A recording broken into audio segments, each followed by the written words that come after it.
Welcome, welcome. Happy day. Today's a random Saturday on the Catholic calendar, but good to see you.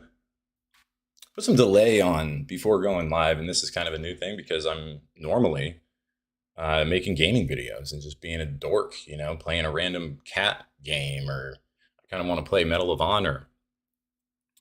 But figured I'd just start jumping on here and just talking, just having discussion.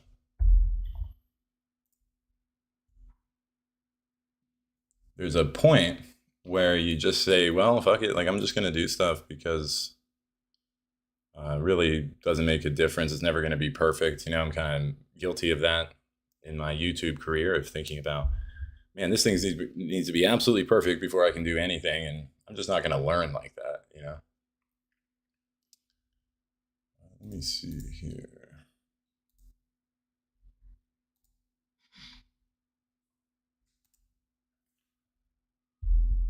You can.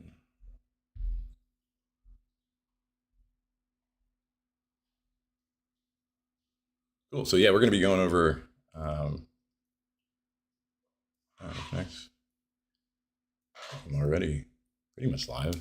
I'm new to this, guys, so bear with me.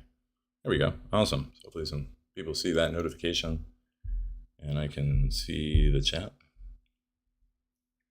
We're going to be going over a list of topics here. But not only that, you can certainly put in your questions, comments, concerns, any topics of discussion. But I've got a whole array, as you can see in the title here, discussing whether AI will be our greatest downfall or our greatest blessing. I'm kind of in between on that because it is a useful tool, but at the same time, when it's in the hands of the greediest people, when it's only really being controlled to this level of superintelligence by the wealthiest, I think it's kind of ironic because the people that are building superintelligence are going to be likely the first ones that, if superintelligence decides to turn on humanity, decide to say, well, this is a cancer we need to get rid of as a species of humanity, superintelligence could decide to do that. And who exactly would superintelligence say is the problem here? Probably isn't the poor, right? Probably isn't the people in the working class. We don't need superintelligence to see what's going on here. But once we hit that point, once we hit that tipping point, which we may have already, honestly, we just don't necessarily know it, because how could we possibly think on a level strategically or intelligence-wise of a being that is more intelligent than all humans on Earth combined? We can't know when that's going to happen. We likely won't know until it is far too late, assuming that it does go south, right? Assuming that it is something that ends up being regretful, that this thing is going to be so intelligent that it could wipe out all of us with a few moves, right? It doesn't take a system like that very long to calculate what exactly to do to be rid of us. So that's certainly the fear, and it has been the fear, and it's been written about for well before I was even thought of. Back in, I think, the 60s, people started talking about this notion. I know in the 80s, there's the book, If Someone Builds It, We All Die. It's about superintelligence. It's about, if we go down this innovation of technology that's exponentially growing all the time, then there's only one outcome that can lead us to.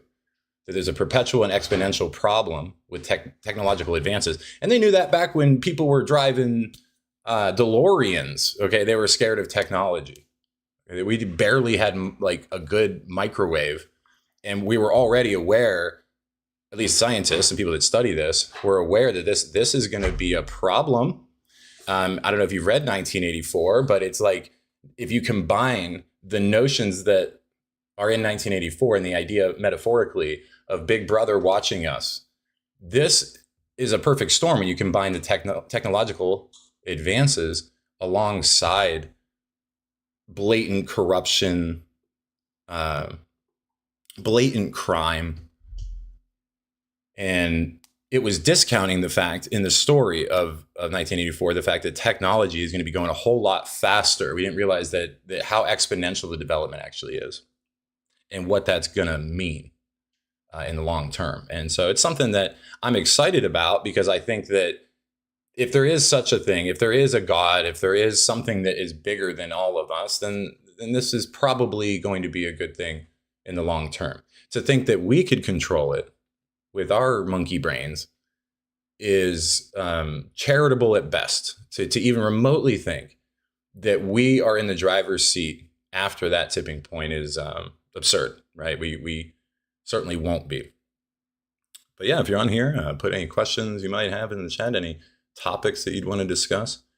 Lately, I haven't been following any of the news, because it's just, exhaustion from everything. And so just been staying in a more positive realm, so to speak. These algorithms can keep you in a certain frequency and a certain feeling about your relationship with yourself in the outer world. And it's not great. They don't make more money the more fulfilled, at peace, and happy we are, right? And so just being mindful of that and kind of trying to, like we all are, hopefully you're doing this, that you're mindful of the fact that there are powers that are trying to shape your thoughts, right? They're trying to implant things that are not necessarily in your awake consciousness. They are very well aware of the science of our brain, and it's not as if they're letting us in on the clues as to how they are using that science for, well, basically manipulation, for control of the world, for these epic things that I feel like I need a soundboard to play like the Star Wars Darth Vader theme, because it literally is that type of people, the dark side, that have access to the information that controls the deepest parts of our mind.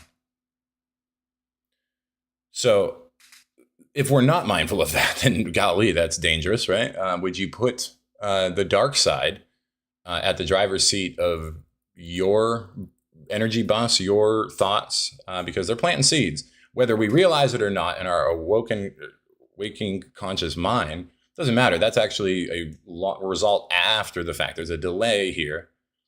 And that's why I've been nervous since basically the inception of, this goes back to like Facebook. When Facebook first came out, the whole existence and what consciousness is like, I could tell, having lived before the inception of Facebook and after, what that actually did to take away our sense of not just privacy. It's not just the information. It's kind of our sense of our own life that is actually the point of why we're here, right? It kind of threw us all into this weird melting pot and created social standards and norms that didn't allow you to have just quiet, non-thought about other people, about what they're doing, about the rest of the world, how they're living, right? It started to plant these seeds of just comparison constantly that weren't there before. And I was very aware of that. I'm just kind of a sensitive person, but very aware when that came out of the difference in my pattern of thought and my thought about the relationship that I hold to the rest of the world and my meaning in that relationship. It became superficial. It became shallow. It was like somebody gave me new homework that I'm going to have to do the rest of my life because, we're a communal being, we're in herd theory, and now everybody else is going to be doing this. And it kind of just leads you to a place, especially if you're in like a business setting where you kind of have to have politically an existence digitally, that it just kind of adds to a plate that was already so full before Facebook. People were already short on time, sleep, worked to death, right? Barely affording to get by. And then to put more on the plate of people after that was just not a thing that I thought should happen at all. So, yeah. Because when that came out, it started to deteriorate what you could feel as having your grounding, so to speak. Being able to be grounded in who you are and not have to exist in relation to or comparison of other people. So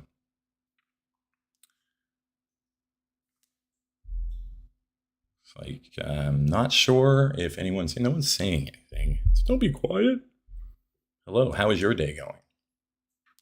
Other topics of discussion. Let's see what's next here.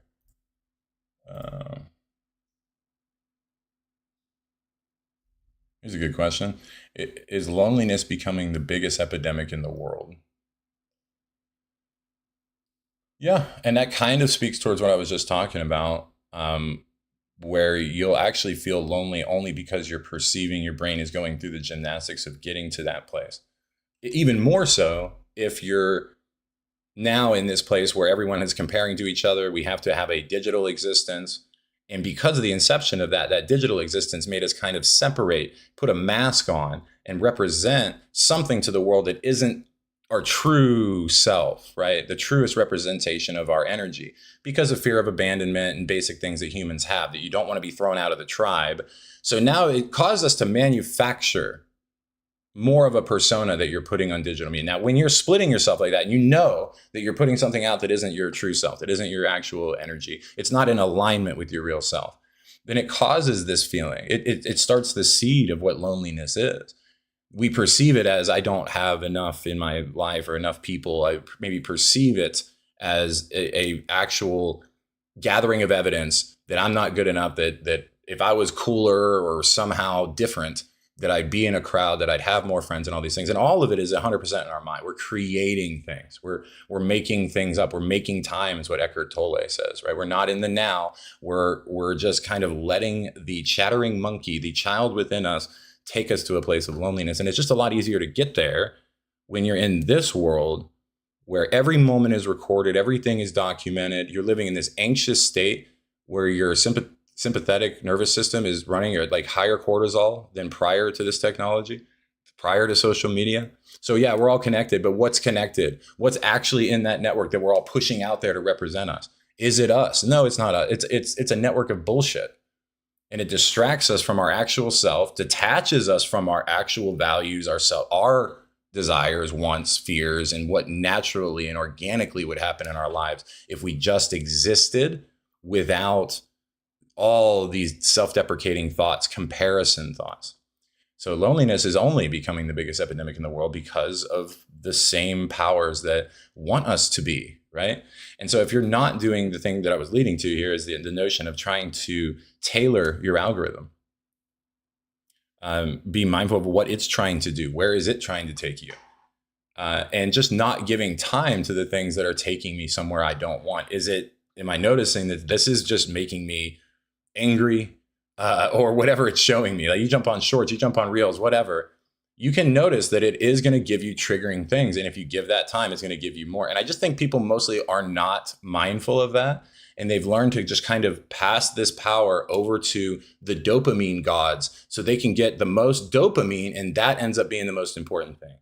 Not that it's actually not hurting me, what I'm seeing and what I'm processing, because everything we process is doing something permanently. Okay. I mean, whether we like it or not, there's residual memory of everything that we put in here, everything that you digest.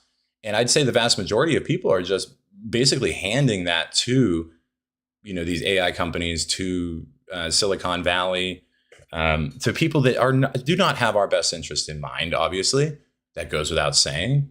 But we don't consciously do that. It just happens. And that's what they're counting on, is we're going to make something free so that we can get something from people. And that's fine. It can be a useful tool, but just using it in a way that's more mindful is all I implore people to do. I just say this is something that's really dangerous if you're not mindful of what the algorithm is actually putting in you. What are the feelings that it's generating? Because those feelings and frequencies are going to basically shape everything for you. It's just, in terms of your reality, what rabbit holes are even created. So we do have these awesome tools, but the best part is still to come, because right now it's still new. We're still growing through it. It's not developed in our conscious existence enough to go through the pains of how to balance existence with this level of technology. We will at some point get there, probably not in my lifetime though.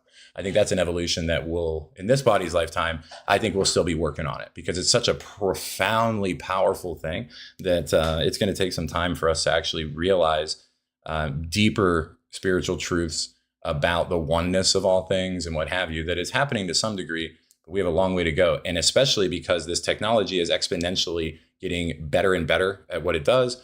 So we're kind of fighting against like a literal, like a conscious metaphoric battle that's happening between these greedy and giving energies of the world. And so it does matter that we're all mindful of how and what we're digesting. Are we allowing these things to move us all around and then generally keep us from the experiences that we're supposed to be having right now? The friends we're supposed to be making, the relationships we're supposed to be having, the time that we're supposed to be having with ourselves, with peace, right? Like that. Going back to that is the biggest problem, is going back to ourselves and social media and these things, by the splitting of our consciousness into a projected ego that we can only foster really in this place of the light. And then we have all this darkness that we kind of hide. It creates that psychological split that begins the road down to loneliness, even when you're with people, because you're still stuck in the subconscious thinking of that something isn't as good as it could be, right? That's what they're pulling on the strings of. They're biological powers and mechanisms within our brain that are so powerful that we can't really do anything about it outside of avoid it, right? Like avoid the information and the input, imagery and what have you, that is going to cause us that type of energy. So just be, protecting our heart. And with time, that loneliness, I think, will fade. We'll spend the right amount of time on technology. And we will not be completely tied to our phone at some point. That is dying. It's becoming more basically mainstream, or we're all becoming more aware of the damage and how embarrassing it is to be a lab rat that's just hooked to a phone all the time. Right? Like that.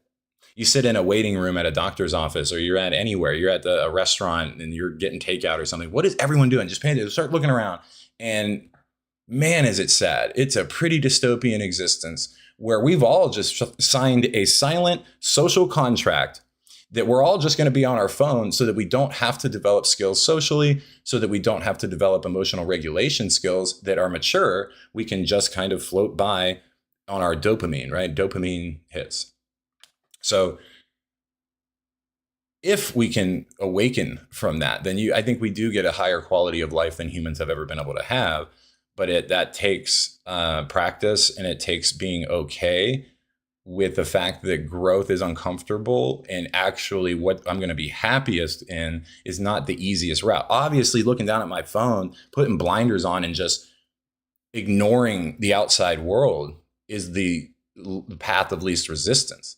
But just noticing that, like, yeah, part of me would like to just do that, but at the same time, I'll be missing who I can become by just remaining present in the now and receiving, right? Receiving the moment, receiving this existence, this person next to you at a waiting room, this person that's maybe making your food, just present to notice and be grateful for everything that's flooding in and that you're receiving, right? From God, from the universe, whatever you want to call it, but you're receiving, right? Instead of being in a position where you kind of feel anxious and you want to reach out and feel like you have to interact with and you have to protect yourself from most things and people, going to a place that you're just receiving another part of the same consciousness that is within you. And it's a beautiful gift. Like everything is a gift. And if everything is a gift and that's true, then it's always Christmas morning. And I think everybody likes Christmas morning, right? So if we can start viewing these social awkward situations because our lack of either social skills or emotional maturity, and realize that a lot of the loneliness is actually just coming from a place that is more separation from our true selves. Okay, that, in my experience, it's not actually other people that I need. It's myself. It's my true self that I can go to without judgment. And that gets into kind of like religious or theological thought of, being able to return to some creator state in some religions, or tap into the God in our pineal gland and what have you. So regardless of your spiritual belief, whatever that it doesn't really matter. We're all one consciousness and we can all agree on certain things, that it is not good to give the power of the strings of our mind, our subconscious reality creating massive computer that we have here, to Darth Vader, basically, by not even being aware of like how much time am I paying attention to, like shorts, for example, that are not teaching me anything, are only giving me anxiety, are only disturbing my peace in the relationship with myself in the outer world, right? Because you always have that. You always have this invisible being with you that is actually just your relationship with the outside world. And it's just kind of floating next to you. It's either a really high vibration, positive, loving light, or it is complete darkness, right? Like you're creating one or the other, whether you like it or not. To not pay attention to that relationship is to also do something, right? It's to make a decision that it doesn't matter. And if it doesn't matter, then it's going to go south, right? So we have to be aware that like, yeah, there's actually this relationship, just like in a marriage, between you and the whole outer world, reality itself, right? And are we doing things that actually feed that relationship in terms of gratitude, being grateful for consciousness, being grateful to breathe, right? Being grateful for good coffee? Or are we kind of treating that relationship like, well, it just doesn't matter. I don't have any say in that. It's more the outer world's problem. Like you might in a relationship, you're going to blame the other party and kind of look at all their downfalls and shortcomings, and not really take inventory of what you have going on and what you could learn out of the situation. And so it's a difference between feeling defensive and afraid of the rest of the world and actually just being so grateful and feeling this light and love of a creator, of a universe, the whole everything, right? Feeling that love from something that's hard to bear because you don't know why you're receiving it. You don't know why you deserve it per se, right? We don't know what we did to feel this infinite love that is so powerful that it would dwarf any human love. And it's from something, right? It's from an entity, not a human, that's for sure. But the creator within us, and feeling that allows us to be freed of this idea of loneliness, right? The loneliness is more of a tie to the thoughts themselves, where I think I actually own my thoughts. Like that's me talking right now in my head. No, it's my co-pilot here. And what I actually am is not this, right? What I actually am, like you don't identify with your hand. You're not your hand. That's just your hand and you're you, right? So it's no different than you're actually something that has a body, right? What I am has a body. This is mine. Cool. But it's not me. The body ain't me. The hand ain't me. This is just a vehicle, a spacesuit to perceive and create, to generate. And so what are we generating? What are we generating? If we're generating nothing, then that will lead to exactly the trap that they're building to separate you from your true self, make you project a fake ego that you wish you were, maybe because it would give you more acceptance and love. But in the truth of it, that's all a trap. It's all quicksand. That as soon as we get on these things, if we're not aware of the power and the deeply, deeply seated power that they have in our mind, that they're using their understanding of that, then yeah, it's going to take you down wherever it wants. And that's just not a place of peace and happiness. It's all ties back to the greater war between the rich and the poor, right? That's all most things tie back to, unfortunately. You go back to through history, that is the deal. It's like greed, evil almost versus good. And that's actually real. Like it's literally happening, a conscious war, because consciousness is real. And if we know that, then one of the weapons they're using is loneliness, right? Is our lack of understanding of the mechanisms that lead to loneliness. It's not actually that we aren't making friends or we can't, but they want us to believe that we ourselves are not valuable enough to deserve love, to deserve to go out and have an amazing day interacting with other people and not demonizing the outside world. So respecting our relationship to the outside world and analyzing it, it's one of the most important metacognitive intelligence skills to have. We can talk about intelligence, but what is that person actually, what is their life like, right? You could look at Mensa members. Go look at all the Mensa members. If you don't know what a Mensa member is, that's somebody that has a really, really high IQ. So great. You have a really high IQ. I find that, in my experience, to be more of a blessing than it is, I'm sorry, a curse than it is a blessing. But if somebody has a really high IQ, that's fine. Let's look at what their actual life is like. What are they happy? Are they at peace? And it just so happens that, like, typically, that isn't the case, right? Like the people with the highest IQ that I've met, I mean, look at like Elon Musk. He's miserable. You can tell, okay? And so it just doesn't matter. Like there's a lot more important types of intelligence than IQ. That is not going to lead you to what you want. And so comparing, again, why do you think the Mensa card even exists? It's all this comparison, torture, and torment that if we're not careful, if we're not aware or have someone in our life to kind of pull us towards this way of thinking and being higher than this type of BS, basically, that's all propaganda, it's all bad for you, like a lot of things. The notion that IQ is somehow a big deal is the first place where they can start to plant seeds that you're just not, you don't measure up, right? Like, sorry, you don't have it, and kind of give up into basically a life of slavery on a consciousness level, and a slavery even on a work level. Because we're just so limited by not grabbing control of the horns. You know, they say that our greatest fear is that we're limitlessly powerful. And that's just so true. It's hard to even hear, right? Like that, it just, God, that hits right home. You know, right? It hits at the heart of my heart. That's true. That I'm mostly afraid and have been afraid in my days here of my power, mostly not of anything actually wrong with me, but I'll find something that might be wrong with me. And then I find comfort, right, in the fact that if that's true, that I'm flawed, I'm scarred. Okay, great. Well, then I don't have to try. So apparently I'm not that powerful, guys. It's great. I don't have to worry about it.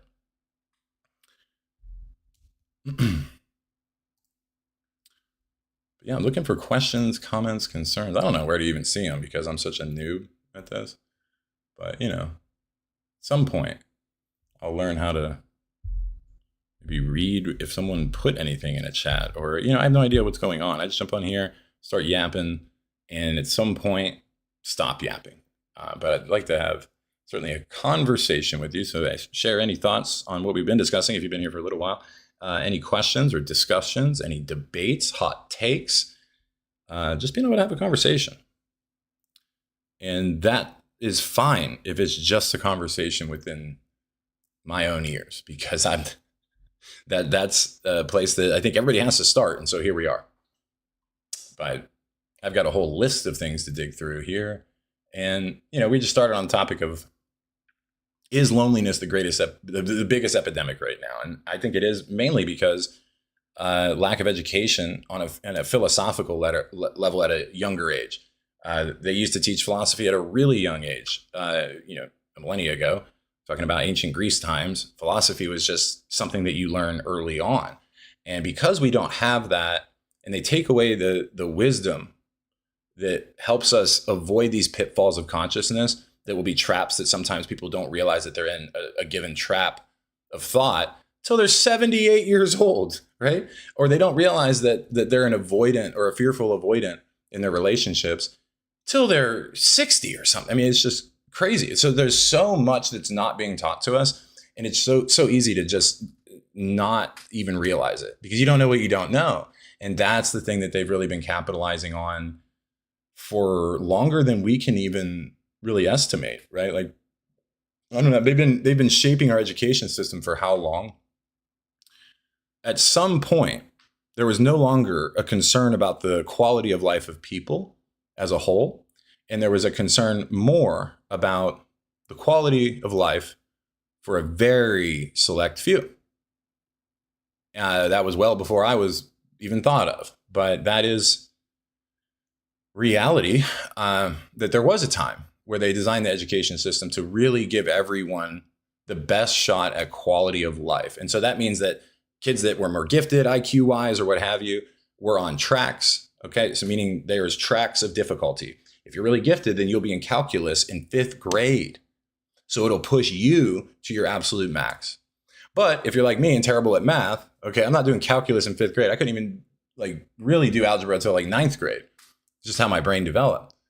But some kids can really advance through that, and it used to be possible, right? So the high achievers are always challenged; they're in their track, and then there's people like me that would maybe be in like the medium or lower track, and that's fine because I need to go at my own pace rather than it just being standardized. Is an example. That's an example of the powers that be, these same powers that control what the algorithms are actually doing to keep us lonely, to keep us separate, to keep us in the illusion of duality, that I'm me and you're you and we're separate and all that holographic existence that you're looking at right now, and tie meaning only to physical things that aren't even physically there. Okay. So if we tie meaning only to things, then it just retrains our brain to seek so much dopamine that we can't even realize what's actually going on.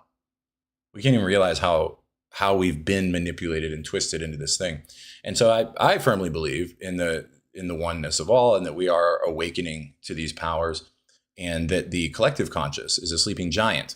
That when that does awaken, we are going to come to a place that the Mayans and others predicted around this time, that we would come to this new level of consciousness, a new era, an awakening, right? And that can't be a coincidence that it's on multiple calendars at the same time across ancient philosophies over and over, that there is this point, that there's an awakening. And in this case, you might refer to it as singularity, because we're talking about the enmeshment of technology into our consciousness. And how did things like Facebook change the foundation of consciousness itself, of what it was like to be conscious? And so people maybe watching or watch this later or whatever, not everybody knows what that was like. That prior to the internet, how consciousness was interpreted, how you felt being alive, and how much better you felt before the proliferation of the internet and mass communication technologies, how much better life was. I mean, look back at the pictures, okay? See how happy they are. Just draw a line where the internet's created and then post-internet, and watch the faces go more and more numb. The smiles look less and less genuine. The eyes look less and less alive. Simply with the advent of the internet. I'm not blaming Facebook in particular, but that was the biggest one that made the most profound difference. And it did so the fastest, right? Like prior to Facebook, there was MySpace, fine. That still gave you this place of, your own place in the world, and didn't mold you into this, like, well, now we're all this and good luck. Like you're thrown in an arena. MySpace was way better. And I wish we could go back to it, honestly. I had a dope MySpace. And I'm aging myself saying that probably, but I don't care. MySpace was way better. That's my hot take. If we could go back to MySpace, we'd be a lot less lonely. We'd be a lot less self-deprecating. We'd like ourselves, right? You'd customize your space, and it would be, it'd be playing my Bone Thugs in the background, or whatever, the Tupac song I liked that week. Or, you could really get in there and create with your own true self and just your creative existence and what you like. It was like putting up posters in your room. Apparently that's dead now too. Kids don't really care about posters as much. It just isn't really a thing. Used to be a huge thing. Like what we put up on our wall is an expression of us.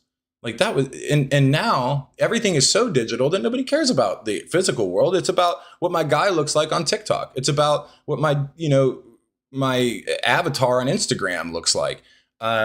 It's not about my physical world anymore. It's about this fake world.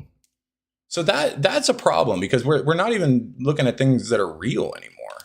If you compare it to pre-internet, we had real, at least in our perception, a real identity that we could take time to just be still with and be able to create from a place of zero judgment, because who's coming in to look at your walls? Nobody. But if your whole identity is put digitally, then everyone in the world can look at your walls. So now it's not you anymore, right? It's not the real you. It's this version of you that you're going to put on a digital world, knowing that everyone's going to see it. But if you had a room, if you had your own space, like, I don't know, MySpace, just plugging MySpace a bit. If you had your own space, then you could know yourself more. Then you could be more grounded in the things you value. You could guide yourself to your passions more clearly because you don't have this split of identity between my actual existence in this physical world and this digital thing over here that I'm just projecting out there that's kind of like my room, but it's not really my room. It's the room that everybody comes and sees, and then they judge me based on. So yeah, loneliness has definitely become an epidemic because we've abandoned ourselves. A long time ago, our soul was bought and paid for. And it wasn't necessarily just talking about the money traded in that exchange. It was bought and paid for by us because we thought that if we don't, then we're not part of a tribe. We're not part of a community. We're going to be in somehow torment because we're communal beings. We need social connections. And they're pulling on those strings to make us feel like we're less than if we're not even involved in their little game. So it's quite distressing. And I proposed back in 2023, in 2023, that someone needs to make a nonprofit of something like Instagram. A nonprofit of something that's like Facebook, sort of, but it wouldn't have ads. It wouldn't be a place that people can just come see like everything about you. No data would be kept ever. No storage of personal data or any data, right? So it'd just be automatically put through a shredder after a certain period of hours for security, like kind of like Snapchat does, but create it in a way that we can prove that the data isn't existing anywhere, that it's actually destroyed in its entirety. Unless it's some security threat or, those types of things for security purposes, they do have to like monitor to some degree. But the simple fact that your data would not be sold anymore would change things, right? That would change the landscape of the competitive market within these apps and Silicon Valley overall market. Excuse me. So if we take away the notion that that anyone can sell anyone's data, they did this in Europe not long ago, where they completely took away the ability for data to be sold. And if we do that, which hopefully that's coming, hopefully, I don't know for certain in this country, capitalism is everything. So it may or may not be coming, that they will stop selling our data. They'll stop collecting and selling data. That will be the beginning of making a competitive market that isn't just about getting you to stay on it. It's actually going to be about, like, the app is designed to affect your quality of life, to actually connect you with people that you can make friends with, that you could do things with locally to you or nearby. Similar to what Facebook claims to do, while also controlling, manipulating you and selling your data, right? So there's just so much that could be done that isn't being done by the ones that ultimately control the government, right? So it's corruption at its finest. But if we could make an app that would compete with these companies, like make an app that would give us a place to go, that they don't sell data, that there is no advertising, that it's completely not an algorithm that's trying to keep you on the app. It's only an algorithm that tries to figure out how to basically find people that you'd connect with, like actually get you off the app and in real life. But there's no money to be made in that, right? So it hasn't been made. I would argue that that is the US government's responsibility to make that software, to make that app, because they're the ones in the Department of Defense that created the internet themselves. They made this problem. They planted a seed that eventually, over exponential development of technology, led to this level of loneliness pandemic and led to corruption in this huge battle between the rich and the poor. So now we're kind of negligent as a country if we made the internet, and it's hurting people. It's hurting kids. It's the capitalism with the internet together is a nasty mix if it's not regulated. And so Europe's already realized that and made it illegal to sell information. But we haven't yet. I think that like I said, I proposed this in 2023. If we made that app, if the government made that and made it transparent that the data is not being shared, it is being deleted, and that can be verified by technology experts, then great. Then we'd get on something that actually would get us around new people, connect us to people that we can relate to, have deeper connections and meaning in our life. We would use that. Like I said, if there's no ads and there's no sale of information, there is no algorithm that's trying to make you sad, depressed, or otherwise, and the lack of algorithm is going to soon become really attractive. It's going to become the most attractive thing, is actually just bare bones. You control your feed. You control more and more of what you see, because algorithms are being trusted less and less. So their days in the long run are going to be numbered, because we're not going to trust them, and we're going to go to technology. We're going to leave the apps that have been trying to manipulate us, and we're going to go to technology that doesn't. So capitalism is in the sense of money, sure, but it's also just a market of attention. And it isn't just money that's going to determine where we put our attention. It's going to be how these things affect us, affect our kids. And there's a profound shift that's coming in that regard. But if you're watching here, hello. Any questions, let me know. I've had people come and go a little bit, but frankly, I don't really care. Just chatting, just sharing information. And yeah, I think I might get on to Twitch with this instead, just because of the sheer volume or lack thereof, because I want it to be more of a discussion, and I'm still working on like how to sort that out and what have you. But either way, felt great about jumping on the horse, so to speak, today and chatting up with you a little bit.